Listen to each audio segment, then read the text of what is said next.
Hello everyone, we are Group 2. Today, we're excited to present our project on airlines and customer service. Our analysis focuses on identifying key issues affecting customer satisfaction and proposing ways to streamline operations and enhance services. We'll start by examining differences in design between relational and non-relational database implementations before moving on to discuss questions 6 to 10. For the relational implementation, we utilized SQL queries, including common table expressions, joins, and indexing, to manage and analyze structured data effectively. Relational databases are built on a structured schema where data is organized into tables with predefined relationships. This design allows for efficient data retrieval through operations like joins, but can require complex normalization to avoid redundancy. In contrast, for the non-relational implementation, we used MongoDB's aggregation pipeline, leveraging stages like match, group, and project to process and analyze unstructured data effectively. Non-relational databases such as MongoDB follow a schemaless design, offering flexibility in handling diverse and evolving data types. Instead of rigid tables, data is stored in collections as documents, which can accommodate nested structures. This design avoids joins, making it ideal for large, scalable applications, but may reduce consistency in complex queries. By examining these differences, we observe that relational databases are ideal for structured relational data sets requiring ACID compliance, while non-relational databases excel in flexibility and scalability, particularly for dynamic or semi-structured data. Let's dive into our findings, starting with Chloe. Thank you, Angelina. Starting off with question 6. For each sales channel and each route, we will display the following ratios of average length of stay to average flight hour, average one's extra baggage to average flight hour, average one's preferred seat to average flight hour, and average one's in-flight meals to average flight hour. We retrieved this table with sales channel, route, count of number of flights, and the aforementioned 4 ratios. From the ratios, we found that length of stay had its highest ratio at 35.5 and lowest at 0.1045. Average one's extra baggage had its highest ratio at 1 and lowest at 0. Average one's preferred seat had its highest ratio at 0.5 and lowest at 0. Lastly, average one's in-flight meals had its highest ratio at 1 and lowest at 0. To interpret these ratios, we found that a high ratio for length of stay indicates that the average length of stay among those with same sales channel and route is large relative to the time of flight departure. And a high ratio for the other fields also indicated that on average, those who want extra baggage, in-flight meals, and preferred seats are associated with early departures. As such, we can deduce the following correlations.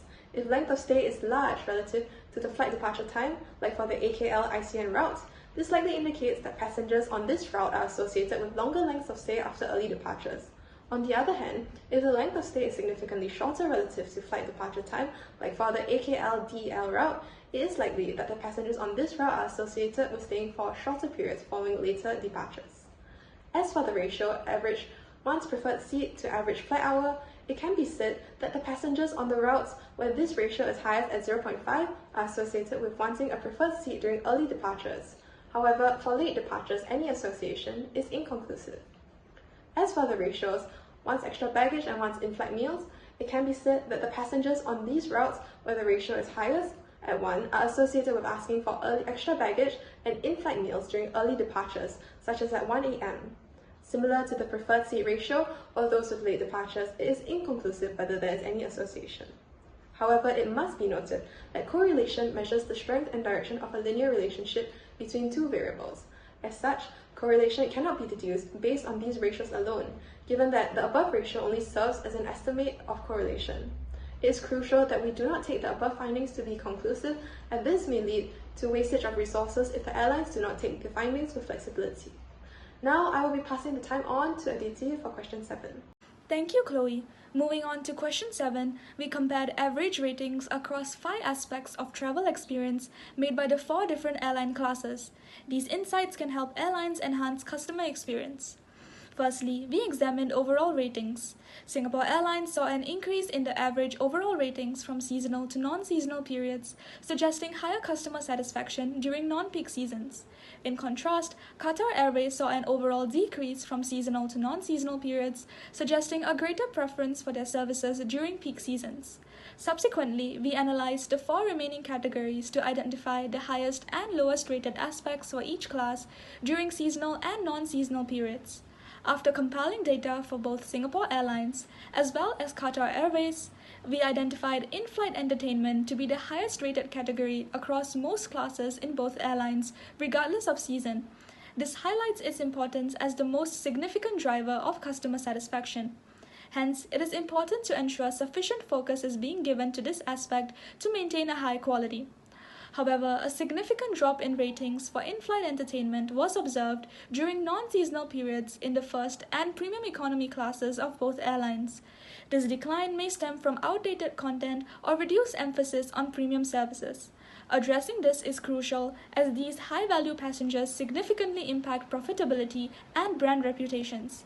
Additionally, we observed value for money to be the lowest rated category. In Qatar Airways, this was true for both seasonal and non-seasonal periods, while in Singapore Airlines, this applied only to non-seasonal periods. This suggests a misalignment between ticket prices and perceived sales quality. Airlines must either improve service offerings or adjust pricing during non-seasonal periods to address this gap. Overall, Singapore Airlines saw an increase in ratings from seasonal to non-seasonal periods, providing them with a competitive edge. However, Qatar Airways saw a decrease. As such, they should reevaluate their pricing strategy and service delivery to remain competitive. Lastly, the food and beverage category was rated lowest for Singapore Airlines during seasonal periods, likely due to insufficient supply for a higher passenger volume or a misaligned menu with passenger preferences. Addressing these issues through better planning and accounting for passenger feedback can help to improve satisfaction. I will now be passing the time on to Angelina. Thank you, Aditi. So now we'll be identifying the common complaints. The approach taken was based on prioritizing customer dissatisfaction. To identify key issues driving dissatisfaction, we didn't limit our analysis to just negative recommendations. Positive reviews can still highlight areas for improvement, so we included all data. Given some inconsistencies like poor seat reviews paired with high ratings, we cross-checked reviews and ratings for stronger dissatisfaction signals. Complaints were defined by low ratings below 3 and relevant keywords in reviews.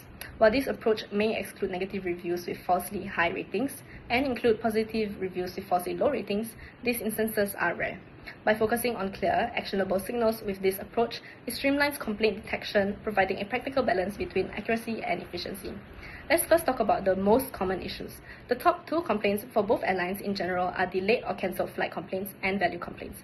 In fact, these two complaints are the top two complaints for all the different classes as seen here. Based on this, recommendations are made.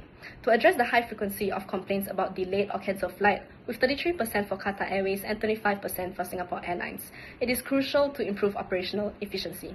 Both airlines should focus on better contingency plans and communication during disruptions. This will reduce passenger inconvenience, improve loyalty, and enhance their reputations, ultimately helping to grow their customer base. To address the high frequency of complaints regarding value for money, with 32% for Qatar Airways and 30% for Singapore Airlines, both airlines should review their pricing models, focusing on transparency, fair differentiation, and service quality at each price point. This will enhance perceived value, reduce cognitive dissonance, and improve customer satisfaction. Moving on to moderately common complaints, for Singapore Airlines, couple leisure travelers report seat complaints at a frequency comparable to value and delay or cancellation complaints. The same observation is seen here for solo leisure travelers. Similarly, for Qatar Airways, couple leisure travelers show similar patterns, with the frequency of seat complaints being comparable to the frequency of value and delay or cancellation complaints. For family leisure travelers, seat and service complaints are comparable to value and delay or cancellation complaints, though at a lower frequency. These insights highlight areas of dissatisfaction among customer groups for both airlines, presenting clear opportunities for improvement. For Singapore Airlines, addressing common complaints about food, seat, and service, especially for couple and solo leisure travelers, could involve enhancing meal variety, improving seating comfort with more spacious seating arrangements, and offering more personalized service like attentive cabin crew and tailored greetings. Similar improvements can be made to Qatar Airways for their couple and family leisure travelers. I'll now be passing on to Aditi. Thank you, Angelina. In question 9, we analyzed systematic differences and complaints of Singapore Airlines passengers pre- and post-COVID. For this analysis, pre-COVID was defined as before January 2020 and post-COVID as after December 2023. Additionally, we focused exclusively on verified reviews to ensure the authenticity of the data, as these represent actual travelers rather than potential bots or fake entries. The analysis revealed significant shifts in customer satisfaction. Both the percentage of passengers recommending Singapore Airlines as well as the average overall trip ratings have declined significantly post-COVID. These findings suggest notable changes in passenger expectations and experiences compared to the pre-COVID period. To gain a better understanding beyond just an overall general trend, we further categorize this data into specific travel classes. For first-class passengers, 100% recommend Singapore Airlines both pre- and post-COVID. However, overall ratings post-COVID were lower than pre-COVID levels. Due to a limited sample size, it was difficult to draw definitive conclusions. Some of the reviews even contradicted each other, as shown on the slide, indicating individual preferences rather than broader trends. To address these challenges, we overall recommend two strategies. Firstly, collecting more comprehensive insights through surveys or feedback forms. We can incentivize passengers to do so by offering rewards like KrisFlyer points. Secondly, SIA should continue to enhance their service offerings to remain competitive. They have been successfully doing this by investing in revamped first-class cabins and premium offerings. I will now be passing the time on to Rashi. Thank you, Aditi. I will now be continuing with Premium Economy Insights. Premium Economy saw a positive shift. Recommendations rose from 65% pre-COVID to 71% post-COVID, and overall trip ratings increased by 7.89%. This might reflect a growing appreciation for spacious seating, especially as travelers become more health conscious post-pandemic. However, ratings for specific aspects like seat comfort, food and beverages, and in-flight entertainment dropped, with seat comfort declining most significantly by 15.8%. I think it is essential to note that how comfortable you're feeling during your flight can also be impacted due to the psychological stress everyone has had to endure during the pandemic, which could be the reason why it is more negative post-pandemic. Despite these declines though, passengers still perceived value for money thanks to SIA's renowned punctuality and their attentive service, leading to a smooth journey. For the business class, the decline in recommendations was relatively minor compared to economy, but their satisfaction among business travelers still did rise. In economy, recommendations dropped significantly from 72.24% pre-COVID to 55.08% post-COVID, and average trip ratings fell 15%. This could be explained by economy class passengers who are particularly sensitive to price hikes, which all classes were subject to during the pandemic. Given that 64.4% of passengers travel in economy and 24.2% in business, these declines are critical. To dig deeper, we categorize travelers into types, which are solo leisure, couple leisure, family leisure, and business.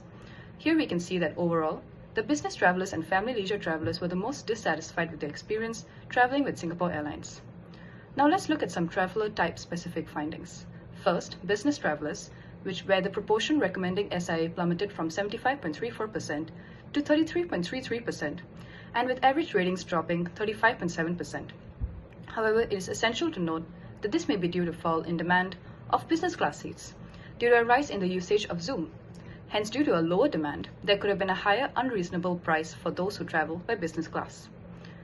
As for family leisure travelers, the recommendations fell dramatically from 72.2% to 42.9%, and ratings dropped 29.6%. Heightened concerns over hygiene after COVID and the challenges of traveling with children likely played a role, as parents might misattribute frustrations to the airline. In contrast, couple and solo leisure travelers showed smaller declines, maintaining a relatively high satisfaction. Let us now dive into specifics. Staff service, as we can see here, remained a strength, consistently receiving high ratings, except for a small dip among solo leisure travelers. Next, we can see here that in-flight entertainment is generally well received by all traveler types, except for family leisure travelers. This could be due to families with young children feeling that in-flight entertainment lacked sufficient family-friendly options. Adding interactive games and more diverse children's content could enhance their experience. Here, both solo leisure and business travelers' ratings dropped from pre-COVID to post-COVID, which could be due to higher expectations from these groups, as business class passengers expect a premium experience and solo leisure travelers are in a holiday mood, so they may have higher expectations. Now, seat comfort was a consistent area of dissatisfaction, with significant declines across most traveler types. Ratings for seat comfort were consistently low and declined significantly from pre-COVID to post-COVID periods. Improvements like better cushioning, adjustable pillows, and extra legroom could help address this issue, especially for long-haul flights. Lastly, let's touch on part 2 of question 9, where we look at what factors contributed to the strong performance of Singapore Airlines in recent periods. Firstly, better connectivity.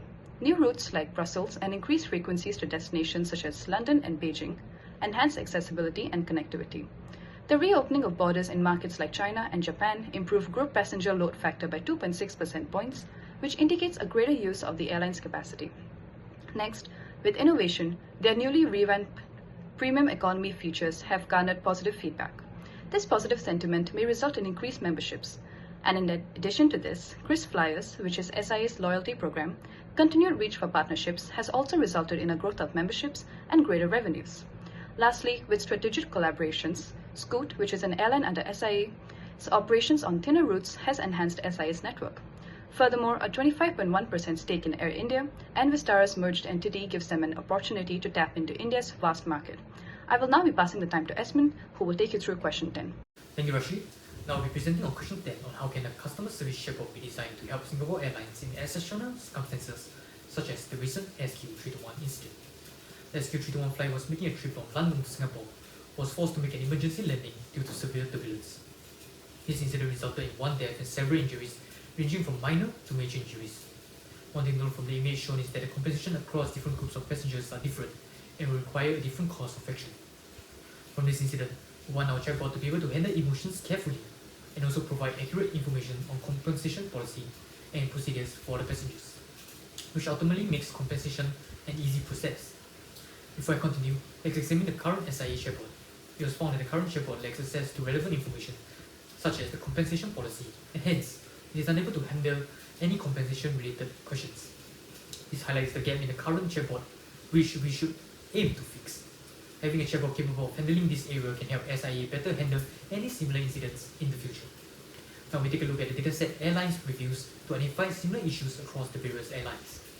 We identify one review which is relevant in finding out areas of improvements for the chatbot. From this review, it is evident that the time to fully process a refund is very long, dragging up to 6 months. Next, the user is found to be constantly emailing, indicating that the inquiry process is troublesome and currently not available in chatbots. Finally, you can see that the user's negative tone towards the end of his review shows that there is a loss of trust due to this experience. This review highlights the things that we should take note of when designing a chatbot in handling exceptional circumstances. Next, we identify 5 most relevant language generation tags. Firstly, L, which stands for semantic variation and is to capture the use of synonyms and variations in phrasing. Secondly, B, which stands for basic syntactic structure and is to capture simple and straightforward instructions. Third, I, which stands for interrogative structure and is to identify questions formats. Fourthly, Q, which stands for cloak Q variation and is to capture the use of informal languages and phrases. Lastly, Z, which stands for errors and typos, and it is to include instructions with any spelling mistakes or any grammar errors. By focusing on these tags, the chatbot can cater to diverse communication styles while maintaining clarity and accuracy. Next, we identify a chatbot response in the dataset customer support to learn and fine-tune how our chatbot is going to respond. At one glance, we can see that this response is well structured through the use of numberings, making it clear and easy to understand. And looking at the opening statement of the response, it acknowledges the concern of the user, showing empathy and understanding. This can help to reduce the gap between human to bot interaction. In addition, the response encourages further engagement from the user. This will allow the conversation to feel more personalized and hence creating a connection between the user and the chatbot.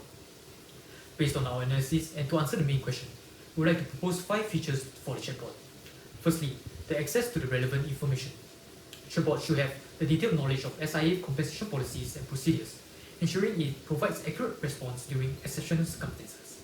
Secondly, quick and efficient responses. Real-time updates and fast replies are essential to keep passengers informed during critical times. Thirdly, structured response for clarity. By using numbering or bullet points to present information clearly and concisely can enhance user understanding. Fourthly, setting the tone and emotion accordingly. The chatbot must acknowledge passengers' concern with empathetic and understanding language, simulating human interaction. And lastly, personalization. Response from the chatbot should be tailored to the user's specific context, and this helps to build trust and enhance satisfaction. While these features are essential, it is important to acknowledge that chatbots has limitations. For sensitive situations such as those involving deaths, it may not be feasible for the chatbot to handle the situation fully. In those cases, the chatbot must seamlessly redirect users to human agents who are better at addressing complex and emotional matters. This ensures that users' questions are well addressed appropriately with empathy while maintaining SIA's standard of care. With that, this concludes our group presentation. Thank you.